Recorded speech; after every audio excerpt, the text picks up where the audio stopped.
Welcome to Have a Life Teaching, the podcast designed for educators who are dedicated to enhancing their teaching practice and creating a positive impact on their students' lives.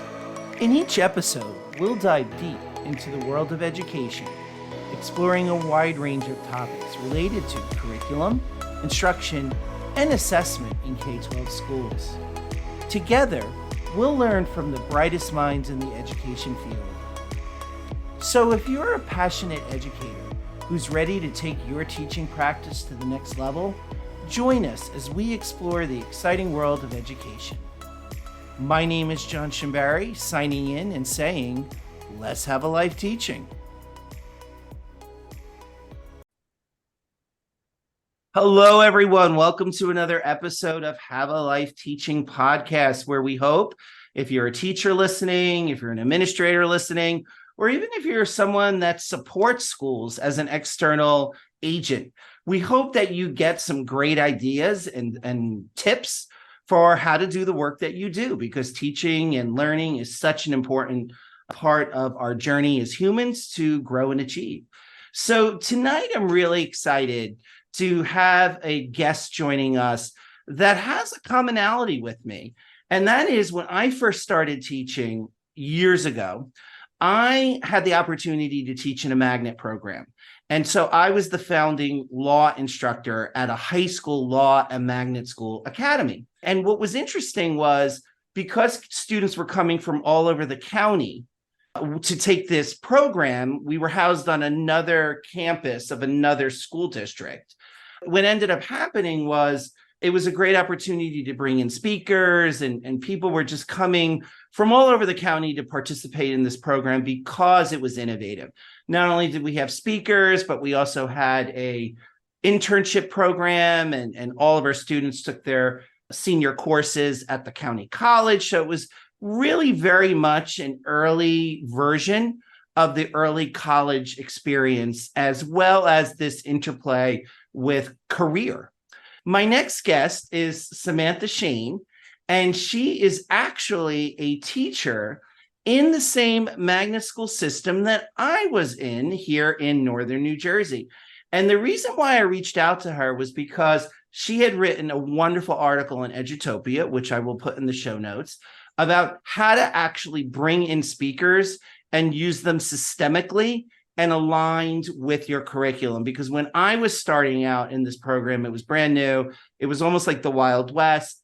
And while I'm glad that I had the opportunity to bring in speakers, it wasn't always aligned to the curriculum that we were doing. So I find in my coaching work that there are opportunities in the schools where I work where teachers can be bringing in speakers. So when I saw Samantha's article on how to do speakers systemically, and given our mutual connection, I had to have her on the show. So Samantha, welcome. Thank you so much for having me. I'm really excited to be here. I think our connection is great. I love working at a magnet high school and vocational school. I think it's been great. I've been there for, this is my 8th year now. So Samantha, could you tell us a little bit more about your educational journey, as well as how having speakers and external community partners, how did that become your jam in education, so to speak? Yeah, so I actually was lucky enough to attend the vocational high school that we both worked at when I was in high school for education. While I was there, I had great teachers that would bring in guest speakers, and we worked in the preschool every single day, lesson planning, teaching. So I had these really valuable experiences as a high school student. So going into college, I was so prepared for the great opportunities I would have in college. I would go out on field experiences in college, and I'd already know about lesson planning or how to transition the kids from one activity to the next. And so I then became a teacher. That was my lifelong dream. And I was lucky enough to go back to the vocational high school that I went to. And it's great because I was teaching English for the past 7 years, and these students would come to my class, and they're in these great programs, and I get to hear about how they're growing algae in biotech, or how they had a senator come in and speak with them for law and public safety, or in healthcare, they got to talk to a surgeon. And here I am, and I'm supposed to take Frankenstein and make it come alive for them when they were like, this is boring. Yeah. That, you're bringing back memories, because when I was at the law academy, we went to Trenton. And on that day, we met with the governor, the attorney general, a state Supreme Court justice, the two congressmen that represented them. We were exhausted by the time we got back to Northern Jersey, but it was an amazing experience. And normally you don't get that in schools. No, you don't get those experiences. And so I think about like my colleagues that I made friends with in college that were now teaching English in other public high schools. We're all in the same boat together and like trying to make Macbeth come alive or Lord of the Flies. And these books are so great. And there are so many things in English you could do to make it come alive. And guest speakers was my one avenue that I'm going to pursue this and I'm going to see who I can get. I was just going to say, and how I could make it fit into my curriculum and make it so relevant for the kids so that as we're reading this or as we're doing a project or whatever my standards are, they can see this real world connection. Definitely. And you more or less answered my next question, which is the why. Why bring speakers? And you're talking about making Macbeth come alive, making literature come alive to really get students engaged. So could you tell us a little bit about some of the ways you do use external speakers in your teaching and how that has helped to make the instruction come alive? Yeah, definitely. So I've always, when I first started teaching and these are the books I have to read, I was always like, okay, why are we reading this? And I always go back to the standards. And now some teachers have their opinions about the standards, but I ground myself in them because I have all these standards I need to cover. Where am I going and what's my end goal? I like goals. I like timelines. I'm a checklist person. So standards are great for me in that aspect. So I would sit down and if my standard was writing arguments, okay, great. Students are going to have to write arguments, whatever career field they have to go in. So if we're going to read Frankenstein and we're looking at the monster and Victor and how they're arguing with each other, maybe the students are going to have to write an argument. And so I'm thinking about the authentic experiences that we could have students complete. So I was great. I'm going to figure out what my standards are, what my end goal is, how I'm relating this to the real world, and then I'm going to go out and find those speakers. So who were some of those speakers you brought in during the Frankenstein unit? I'm intrigued. So twofold. First, I did Skype a Scientist, which is a free program for teachers. You just fill in a Google form that they have on their website and they push out different scientists to you. So we talked to different biologists about different bioethic issues that my students were going to study. And then they would write a research paper on the different bioethic topics that we had talked about with our guest speaker. And then the second project we did was for the Pulitzer Center, so local letters for global change. So students had to identify a local issue. They would go out and interview people for it. And then we also had the Pulitzer Center come and speak to us. That's amazing that you were teaching the English standards, but connecting it with scientists, connecting it to those other content areas, which I believe is important because it really shows our students how everything is connected, and the way that we teach subjects in content blocks might not necessarily be the way we should be doing it. So you're making me think, Samantha, that a future episode should be one where I talk to folks who are co-teaching, say, social studies in English, or in your case, you even showed a great example of how English could even be co-teaching with science. So really breaking that mold that the humanities stick with the humanities and the sciences and the math stick with the sciences and the math. You're really showing how one can make those connections. So that's one reason why right there, we should have speakers to make these connections. What are some of the other things you would recommend for folks in terms of the why bring speakers in and what that could look like? I think two reasons. One, it gives students a connection to the real world. They can explore different career opportunities, especially if they have no idea what field they want to go into.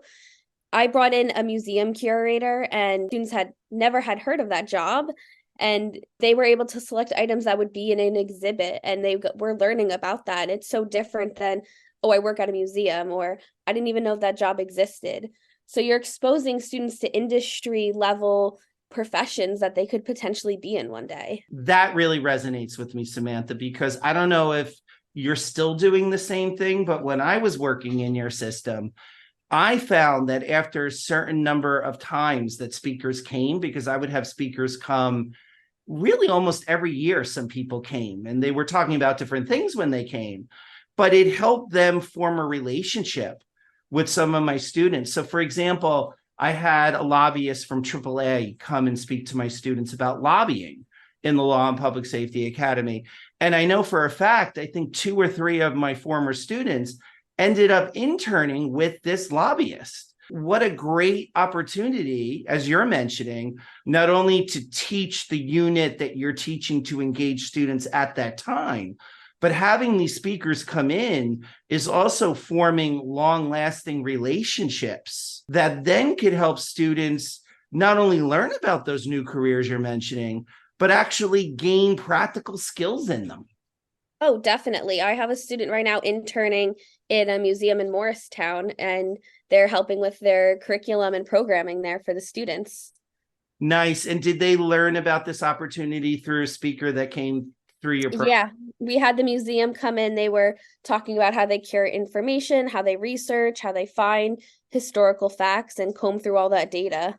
One challenge I had when I brought speakers in was, given that some of these people were pretty high up in state government or federal government, their schedules were very tight. So sometimes the speakers would tell me, for example, I had the Israeli ambassador to the UN come and speak to the students, but it was really hard to get this person to come because they did have to drive out to Morris County, where you work and I used to work.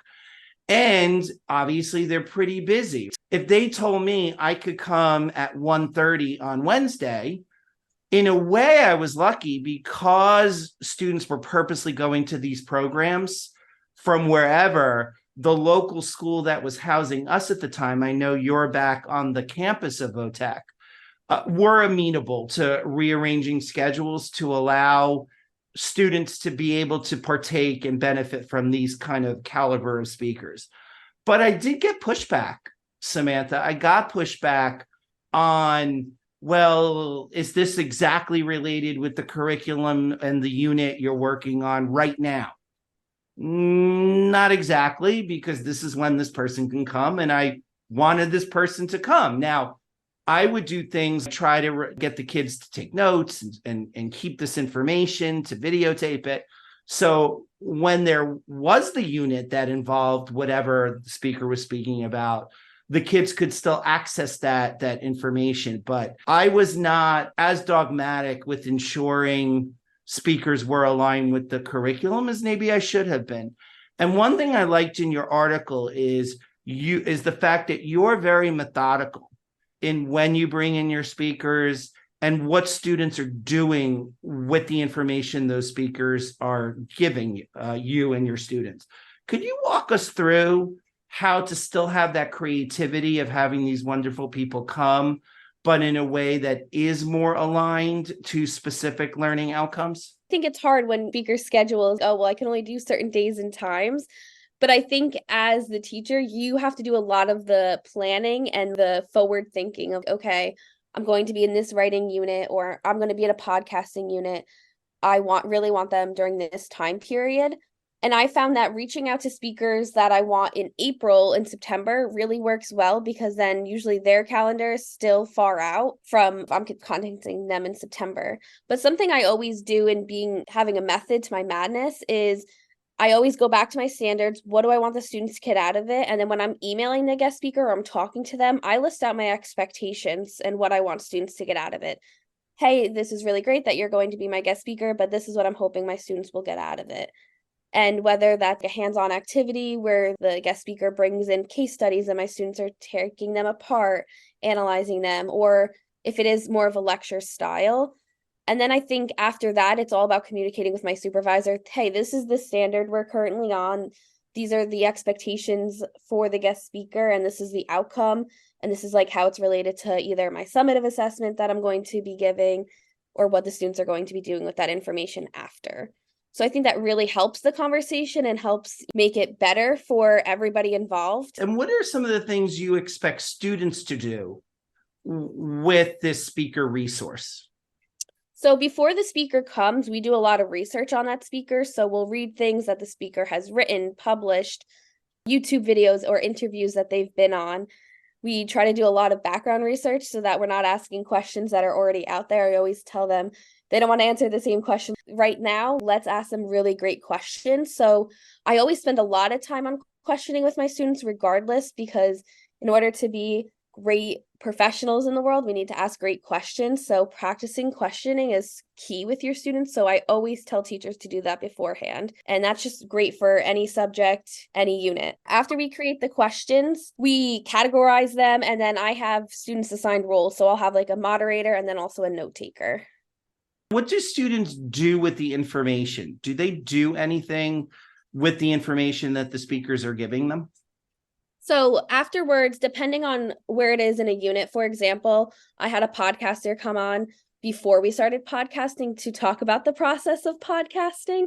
And so they took those notes and then developed their own script for their podcast, show structure, and then they were able to email it to the podcast guest speaker who gave them feedback on it. Speaking about the interactivity of having guests, some of these people now, maybe in your program, when you were studying to be a teacher, it was a little different. Maybe some of your guests were educators.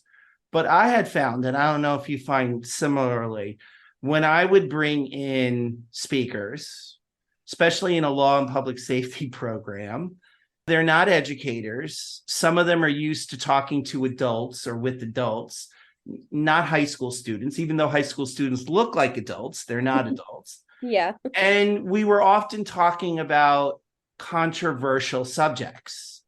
And that could be a little dicey at times. Not so much, I didn't fear so much that the presenter was going to use bad language or anything like that, because presenting is most of them, for many of them, their career.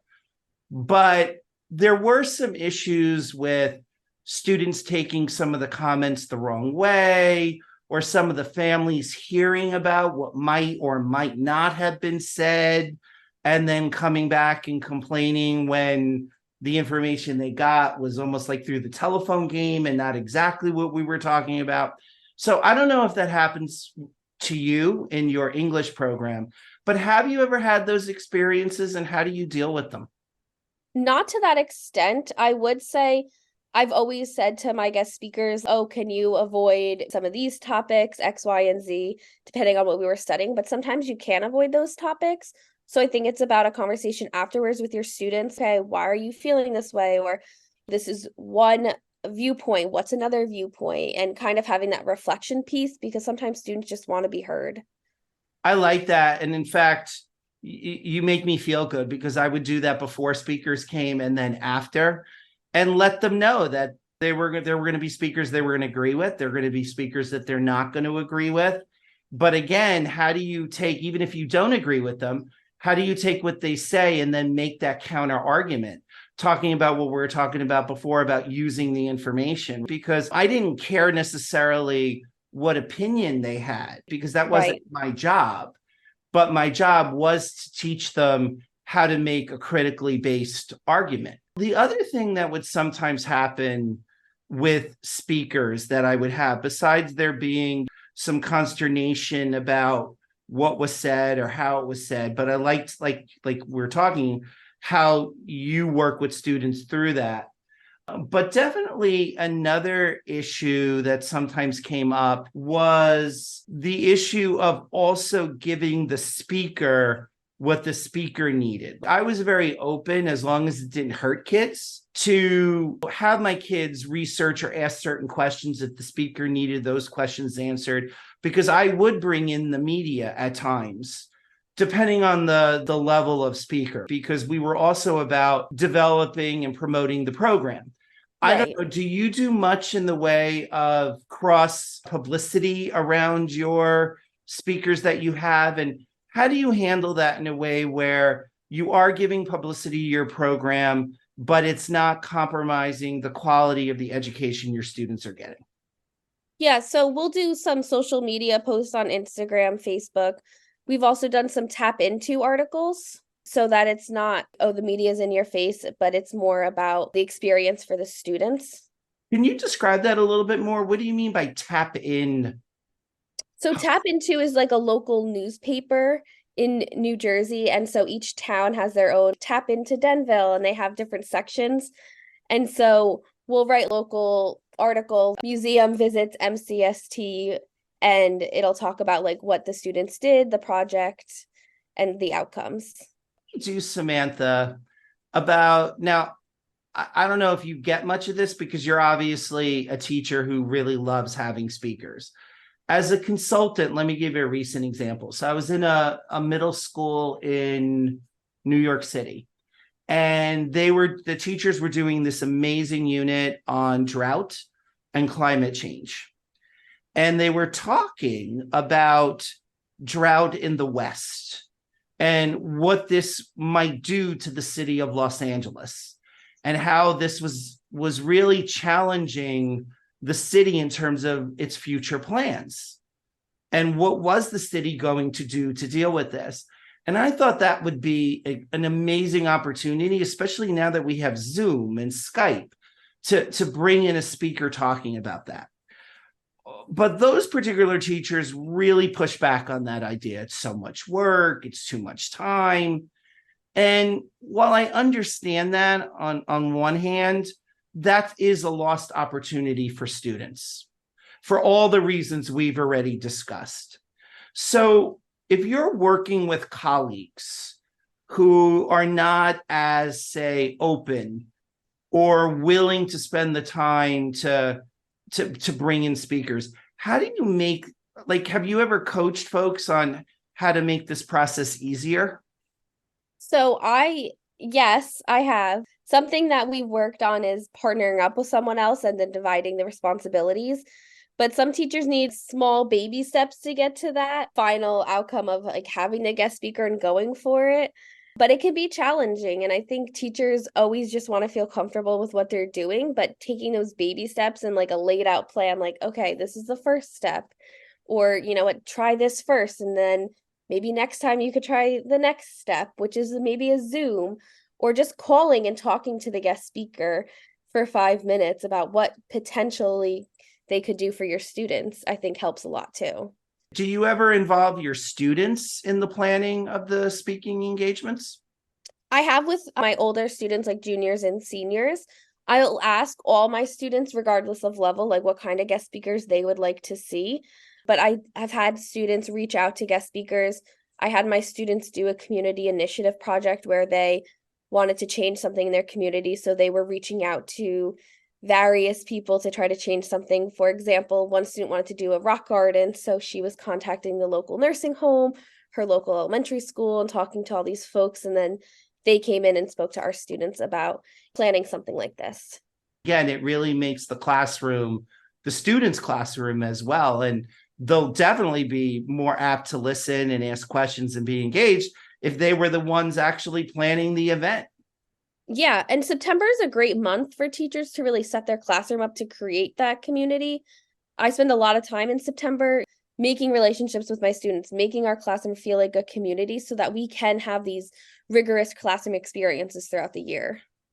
Wonderful. So, Samantha, is there anything that I haven't brought up that you feel others listening to this podcast should know when it comes to bringing in speakers? I think sometimes when I talk to teachers about bringing in guest speakers, they're always like, well, how do you find these people? And I think sometimes there always is an expectation of sometimes payment with guest speakers, finding someone who's quality. So I feel like I've always just gone out and asked people, who do you know? How can you help me? I think social media is really big for finding people, contacting people on Facebook, reaching out to your parents. Some of my students are, oh yeah, my mom works with this person, or oh, my dad is so and so. Most of the time, parents want to help out or they know somebody. Social media is so easy. People are always willing to help out and come and talk to students. They want to be involved. And I think once the community is invested in the school, it's a great relationship. Now, something you said that prompts me to ask this next question, and you might have an answer, you might not. As we both know, Morris County is an upper middle class community or county, where, to your point, there are a lot of our parents who are doing certain things and working with certain people that they have those connections to educated scientists or writers. If one was working in an inner city community where, and I don't mean any disrespect by this, but let's say your parents are newly arrived immigrants and they're working 2 or 3 jobs and they're trying to establish themselves in this country, let alone having these connections already. What would you recommend for, say, an urban educator in that situation? How could they get guests? And who knows, the family connections certainly have those culturally relevant community relationships. So I'm going to augment what I said a little bit before. They certainly have that. But in terms of, let's say, bringing in those scientists that you mentioned before, or bringing in people who have run an advocacy campaign, they might be in those local immigrant communities. They might not be. Where else could, say, a teacher who can't necessarily rely on those connections that one can rely on in a more upper socioeconomic community? Yeah, definitely. I think that's a great question. So I think the power of social media, Facebook groups, and then a lot of just research. Most of my guest speakers, 80% of them have been from me Googling local places that are just willing to help out. There's a ton of organizations out there, local nonprofit ones, that charities that definitely would love to get involved with schools that I think teachers could also use as a resource. There's also a website called Speaker Hub that teachers could research different guest speakers on. And then Skype a Scientist is free for all teachers. I'm going to actually link to those resources in the show notes. Yeah. In addition to that, Samantha, unless you have other questions that you think we should be talking about, where can people find you or find out more about you and the work that you're doing? So I'm on Twitter at Shane Learning, and then I have 5 articles on Edutopia. That is impressive. What are some of the other articles about? So I have one all about making the best out of virtual breakout rooms. Although we have moved away from the Zoom model, there are still plenty of college professors out there on Zoom or just virtual high schools. I also have another one about discussion models in high school. Now, the article says it's for English, but it really could be translated to any subject. I mean, discussions in any grade level, subject level is really important. And then my last 2, one is setting new teachers up for success, and then authentic assessments, which is probably my favorite topic in addition to guest speakers. We're going to probably have to have you back to talk about authentic assessments. But what I like about that, before we go, is how teachers could be doing all of, quote unquote, that by having students analyze the information that speakers are bringing in and giving students. Totally. There's so many different opportunities, and I found that students are thinking differently about English and what English means, instead of just like, oh, we just read books. No, we're connecting to the real world and having great conversations about these classic pieces. Thank you so much, Samantha, for your time today. I really enjoyed our chat. Thank you so much. It was great being on. Have a great night. You too. Thank you for listening today. I hope you got some great tips that you can bring back into your teaching. Remember, have a life teaching without sacrificing your own. Also, don't forget to subscribe and be well.